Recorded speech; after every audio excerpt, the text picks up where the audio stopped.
नमस्कारम। हम पढ़ रहे हैं 10th class biology chapter 8 name how do organisms reproduce. ये हमारे लेसन की 3rd वीडियो है और हम पहुंच चुके हैं इस टॉपिक पर। तो चलिए शुरू करते हैं। Modes of reproduction used by single organisms, यानी कि क्या कहता है ये टॉपिक कि इसमें हम पढ़ेंगे कि जो सिंगल ऑर्गेनिज्म होते हैं वो किन किन तरीकों से रिप्रोडक्शन करते हैं। यानी कि सिंगल ऑर्गेनिज्म कि एक है, जैसे आपने देखा होगा आमतौर पे 2 पेरेंट होते हैं, एक मदर एक फादर, लेकिन यहाँ मदर फादर नहीं लिखा हुआ, यहाँ लिखा है सिंगल ऑर्गेनिज्म कि एक ऑर्गेनिज्म है, एक जीव है और वो किन किन तरीकों से बच्चे पैदा कर सकता है। ठीक है, मोड्स ऑफ रिप्रोडक्शन ये हम पढ़ेंगे। तो इसके अंदर सबसे पहले हमारे पास आती है activity 8.1, dissolve about 10 gram of sugar in 100 millilitre of water. आप 100 मिलीलीटर पानी ले लीजिए और उसमें 10 ग्राम चीनी घोल दीजिए, जिससे क्या होगा, एक मीठा पानी बन जाएगा। Take 20 millilitre of this solution in a test tube and add a pinch of yeast granule to it. अब आप क्या कीजिए, ये जो आपने मीठा पानी बनाया है इसके अंदर से 20 ml पानी ले लीजिए, जो मीठा पानी बन चुका है इसका 20 ml ले लीजिए, इसको एक टेस्ट ट्यूब में डाल लीजिए और इसके अंदर क्या कीजिए, एक पिंच, एक यीस्ट पाउडर की चुटकी डाल लीजिए इसके अंदर। यीस्ट पाउडर क्या है, बेकरी वालों से या किराने वालों की दुकानों से मिल जाता है। इसका जरूरत कहाँ पड़ती है, डबल रोटी, ब्रेड बनाने में, ठीक है, केक्स वगैरह बनाने में इसका यूज किया जाता है। तो मैं इसको डायग्राम की हेल्प से भी डिस्कस करता हूं। देखिए, सबसे पहले तो आपने क्या किया, एक बीकर लिया, उसमें 100 ml वाटर लिया और उसके अंदर 10 ग्राम शुगर डाल दी, चीनी डाल दी, इसको मिक्स कर लीजिए, ये मीठा पानी बन जाएगा। फिर इस मीठे पानी में से लेना है आपने, और वो किस में लेना है, टेस्ट ट्यूब में लेना है, जैसे देखिए ऐसे। और फिर आपने क्या किया, इसमें से 20 ml शुगर सॉल्यूशन एक टेस्ट ट्यूब में ले लिया और उस टेस्ट ट्यूब में क्या किया, आपने एक चुटकी यीस्ट पाउडर डाल दिया। ठीक है, put a cotton plug on the mouth of the test tube and keep it in a warm place. अब आप क्या कीजिए, जो टेस्ट ट्यूब आपने ली थी उसके ऊपर एक कॉटन प्लग लगा दीजिए, एक रुई का एक ढक्कन सा लगा दीजिए, मतलब उसमें रुई डाल दीजिए, आप उसको उसके माउथ को बंद कर दीजिए। जैसे मान लो ये है आपके पास, तो क्या कीजिए आप, एक कोई किसी भी, वैसे दूसरा ढक्कन भी आता है, कॉर्क का ढक्कन भी आता है इसमें, कॉर्क या फिर कॉटन का बना करके ऐसे एक ढक्कन सा बना करके इसको ऐसे फिल कर दीजिए, इसको बंद कर दीजिए, इसके माउथ को क्लोज कर दीजिए टेस्ट ट्यूब के। और फिर क्या कीजिए, इसको एक वार्म प्लेस, एक गर्म सी जगह में रख दीजिए। गर्म जगह का अर्थ क्या, मतलब ऐसे आप रसोई में भी रख सकते हो, कहीं स्टोर में रख सकते हो, कहीं पर भी रख सकते हो वैसे तो। हाँ, लेकिन फ्रिज में नहीं रखना। वार्म प्लेस का मतलब कोल्ड में नहीं, ऐसे नॉर्मल रूम टेम्परेचर पे इसको आप रख सकते हो। After 1 or 2 hours put a small drop of yeast culture from the test tube on a slide and cover it with a cover slip। क्या कीजिए आप, 1-2 घंटे के बाद क्या कीजिए, आप एक स्लाइड लीजिए, जैसे मान लो ये स्लाइड है, आपने अपने स्कूल में, लैब्स में, बायोलॉजी के लैब्स में देखी होगी, ऐसे रेक्टेंगल शेप में कांच की स्लाइड होती है। फिर क्या कीजिए, 1-2 घंटे के बाद इसमें से 1 या 2 ड्रॉप सॉल्यूशन की इस पर डाल दीजिए आप, और फिर क्या कीजिए, इसके ऊपर कवर स्लिप रख दीजिए। कवर स्लिप छोटी सी कांच की स्क्वायर सा होता है बना हुआ, वो इसके ऊपर ऐसे रख दीजिए। उससे कहते हैं सैंपल हमारा हिलता नहीं है और हमें साफ साफ दिखाई देता है। तो कवर स्लिप से उसको कवर कर दीजिए। अब क्या कीजिए, observe the slide under a microscope, और अब इस स्लाइड को आप माइक्रोस्कोप में ऑब्जर्व कीजिए। तो आप इसमें क्या देखोगे, देखिए आपको क्या दिखाई देगा। मान लो जैसे आप माइक्रोस्कोप में देख रहे हो, तो इसमें आपको यीस्ट दिखाई देंगे। कैसे, इस तरह से यीस्ट क्या होता है, एक फंजाई होती है, वो भी यूनिसेलुलर फंजाई होती है। तो आप इसमें देखोगे कुछ इस तरह से यीस्ट स्ट्रक्चर आपको दिखाई देंगे ऐसे। उसमें से ऐसे एक गांठ सी बनी होगी ऐसे।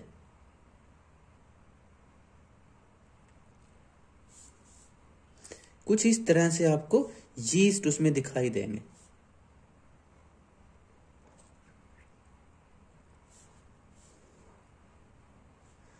इस तरह से आपको उसमें यीस्ट दिखाई देंगे।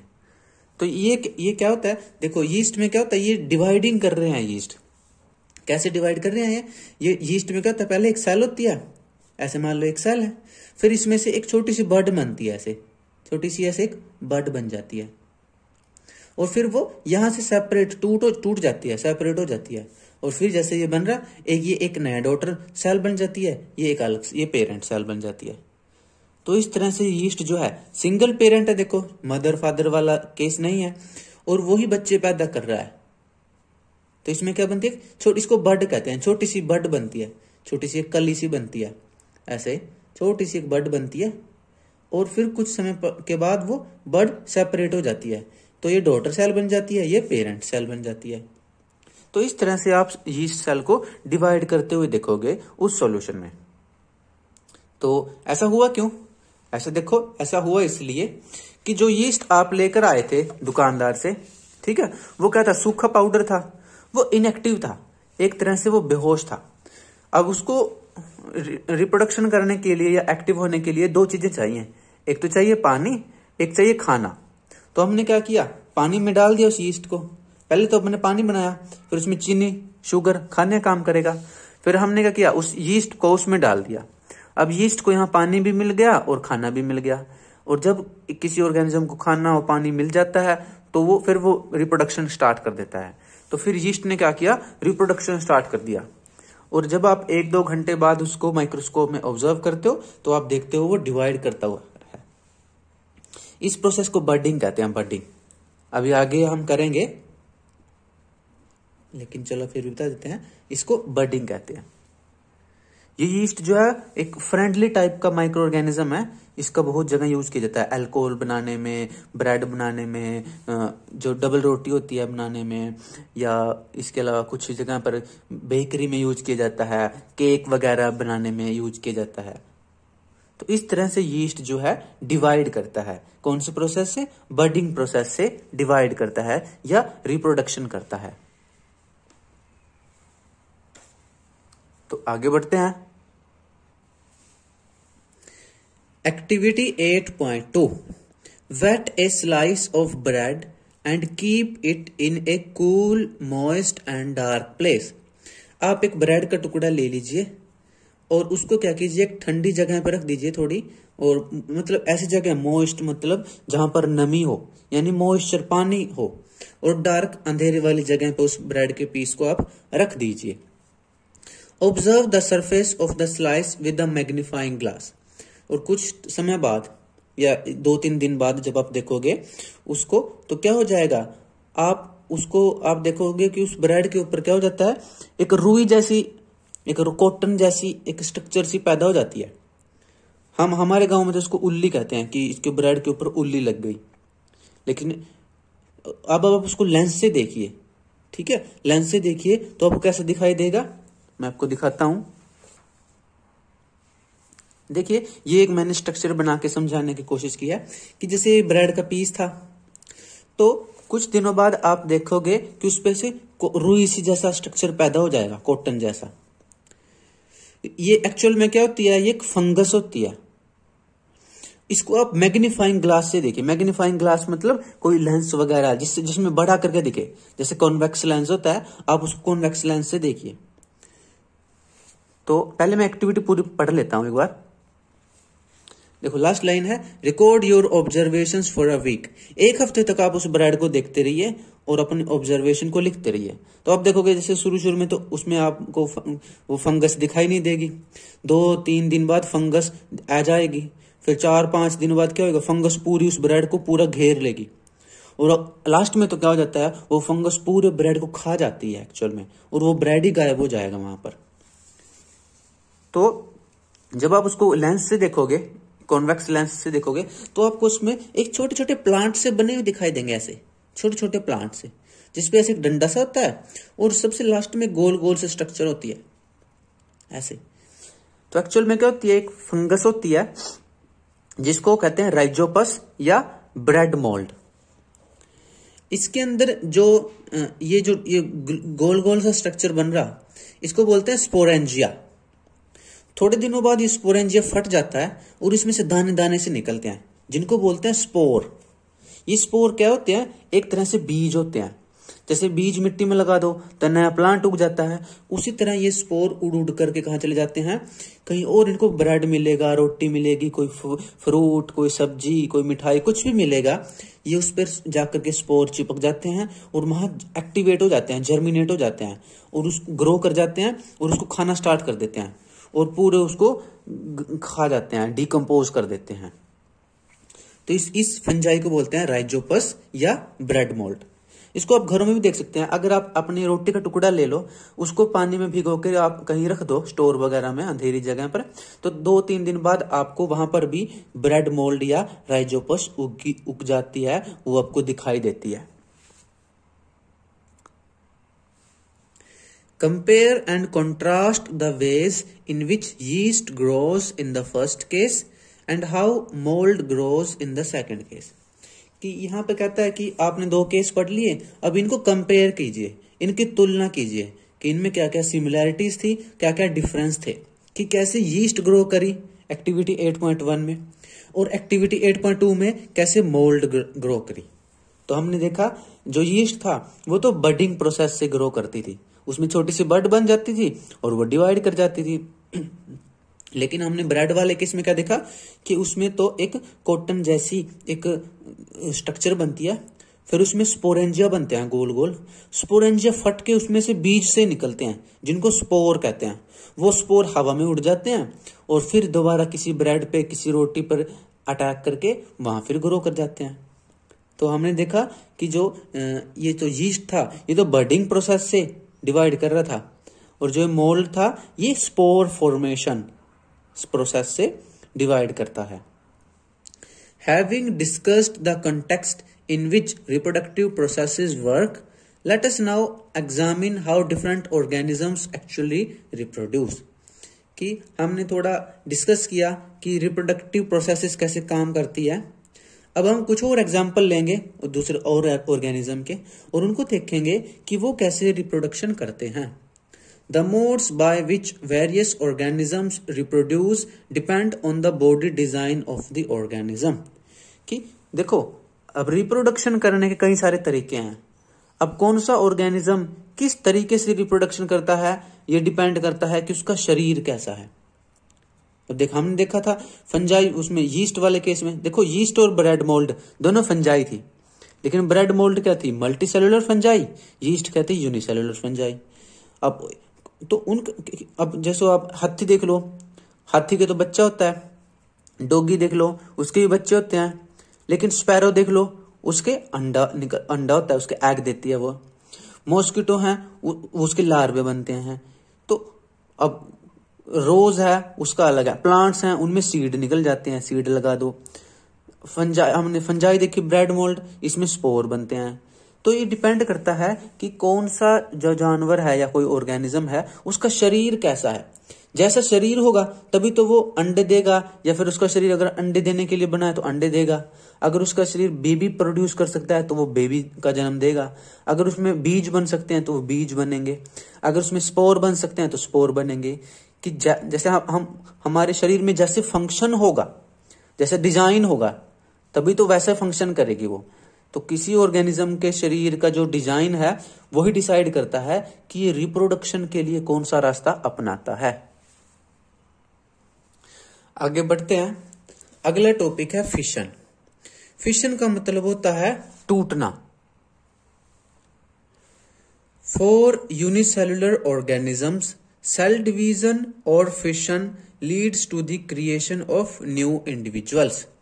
कहता है कि जो यूनिसेलुलर ऑर्गेनिज्म होते हैं, यूनिसेलुलर ऑर्गेनिज्म वो ऑर्गेनिज्म जिनका शरीर एक सेल से मिलकर बना है। तो वो ऑर्गेनिज्म जिनका शरीर एक सेल से मिलकर बना है उनके अंदर रिप्रोडक्शन कैसे होता है? अगर वो सेल डिवाइड कर जाए वो ही रिप्रोडक्शन होता है, क्योंकि उनका शरीर एक सेल से मिलकर बना है। अब वही सेल डिवाइड कर जाएगी तो वही रिप्रोडक्शन होता है।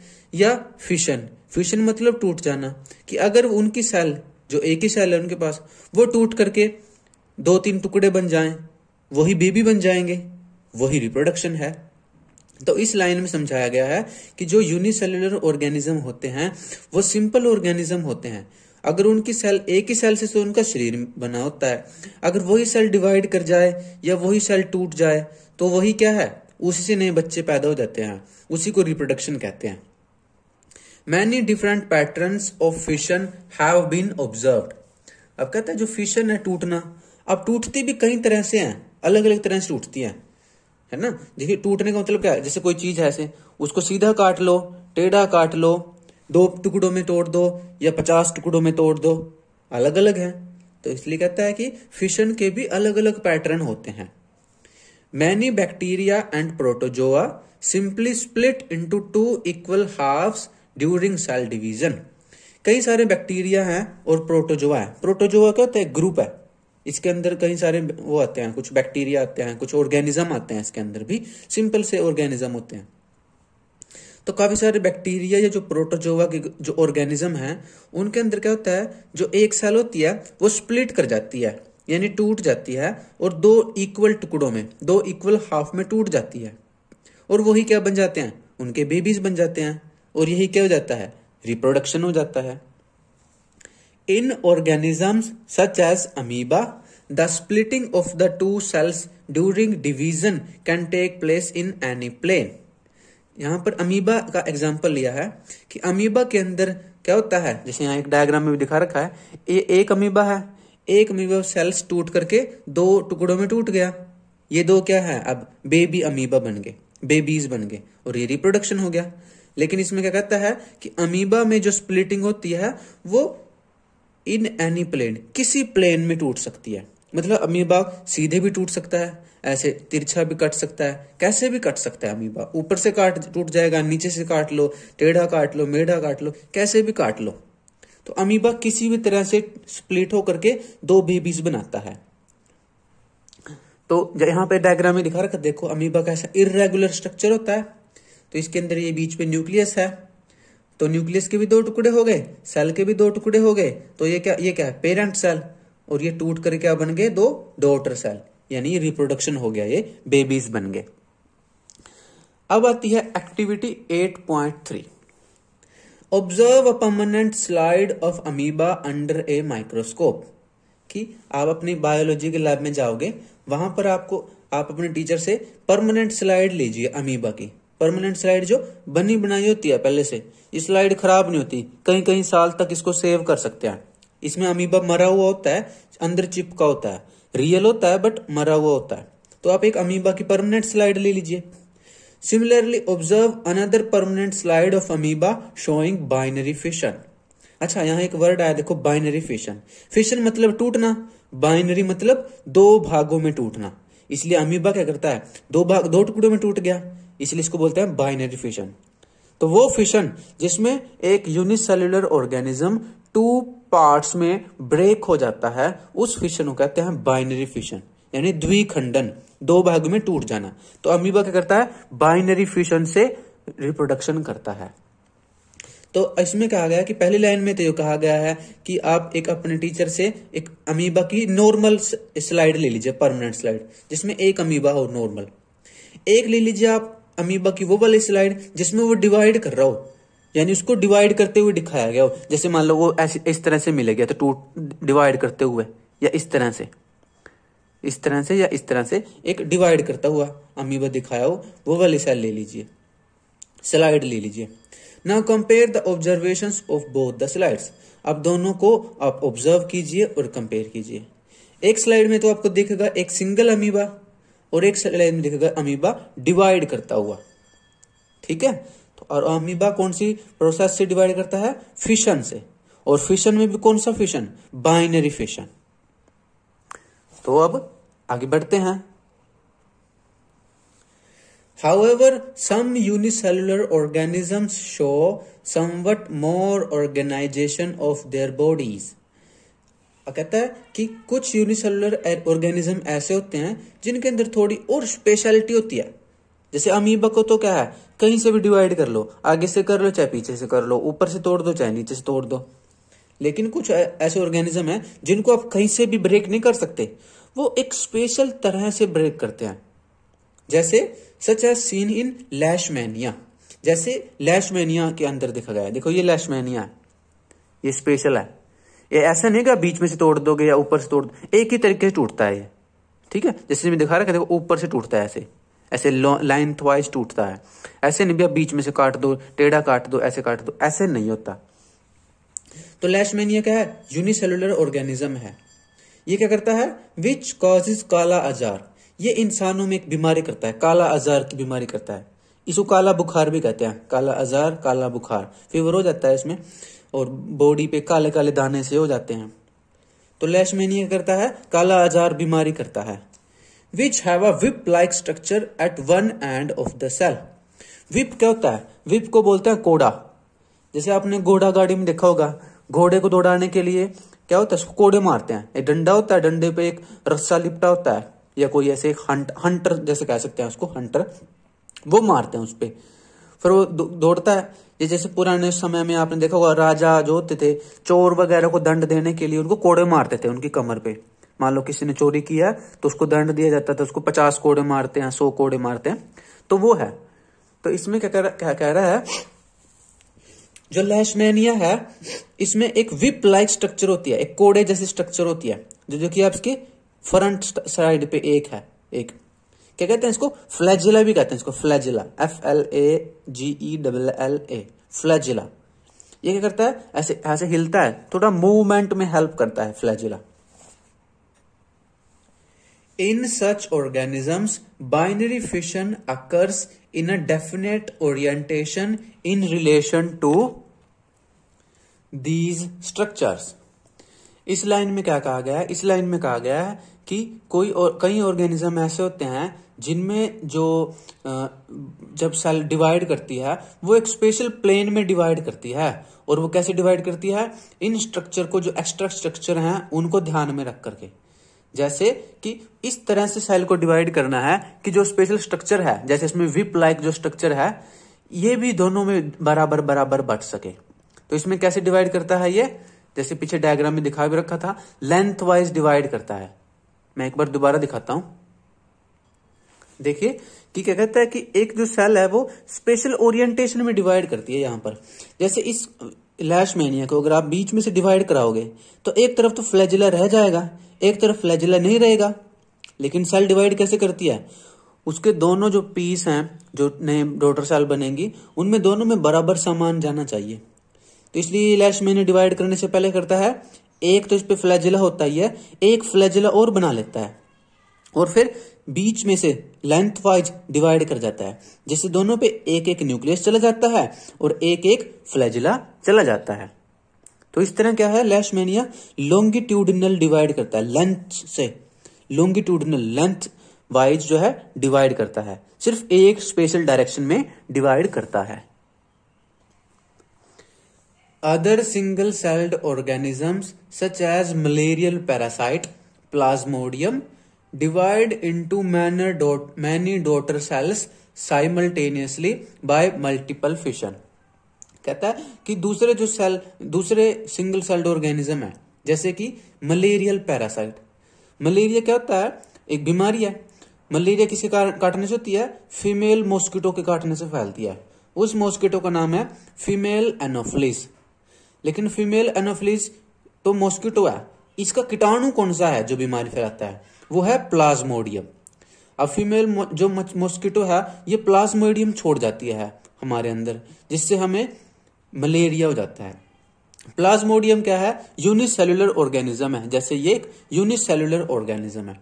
लेकिन ये डिवाइड कैसे करता है, ये काफी सारे टुकड़ों में टूट जाता है। अगर 2 टुकड़ों में टूटता तो बोलते बाइनरी फिशन, लेकिन ये 2 से ज्यादा टुकड़ों में टूट जाता है, जैसे 10, 20, 50, 100, इतने काफी सारे टुकड़ों में टूट जाता है। इसलिए इसको बोलते हैं मल्टीपल फिशन। मल्टीपल फिशन मतलब बहुखंडन, काफी सारे टुकड़ों में टूट जाना। तो प्लाज्मोडियम क्या, देखो इसके अंदर छोटी छोटी सेल बन गई है, देखो कितनी कितनी 50-60 सेल बन चुके हैं इसके अंदर। फिर जैसे फट जाएगा बॉम्ब की तरह और सारी सेल्स बाहर निकल आएंगी और फिर ये करेंगी और मलेरिया फैलाती है। तो इस तरह प्लाज्मोडियम क्या है, सिंगल सेल्ड ऑर्गेनिज्म है, लेकिन ये डिवाइड करता है मल्टीपल फिशन से। Yeast on the other hand can put out small buds that separate and grow further as we saw in activity 8.1। इसमें वापिस यीस्ट वाली लाइन वापिस रिपीट कर रहा है कि यीस्ट हमने देखा कैसे डिवाइड करता है, इसमें छोटी छोटी बर्ड्स निकलती हैं, फिर वो बर्ड्स सेपरेट हो जाती हैं, अलग हो जाती हैं और फिर ग्रो करके नया बेबी बना देती हैं, जैसा कि हमने 8.1 में देखा भी है। तो इस तरह हमने देखा फिशन टेक्निक। फिशन में हमने देखी जो अमीबा है बाइनरी फिशन से रिप्रोडक्शन करता है, लैशमैनिया है बाइनरी फिशन से रिप्रोडक्शन करता है, इसके अलावा प्लाज्मोडियम है मल्टीपल फिशन से रिप्रोडक्शन करता है। उससे पहले हमने पढ़ा था यीस्ट बर्डिंग प्रोसेस से रिप्रोडक्शन करता है। तो ये थे हमारे आज के टॉपिक। मैं रिक्वेस्ट करता हूं कि आप यहां तक अपनी एनसीईआरटी बुक से जरूर पढ़िएगा। मिलेंगे अगली वीडियो में अगले टॉपिक के साथ। तब तक के लिए stay healthy, stay happy, study joyfully and नमस्कार।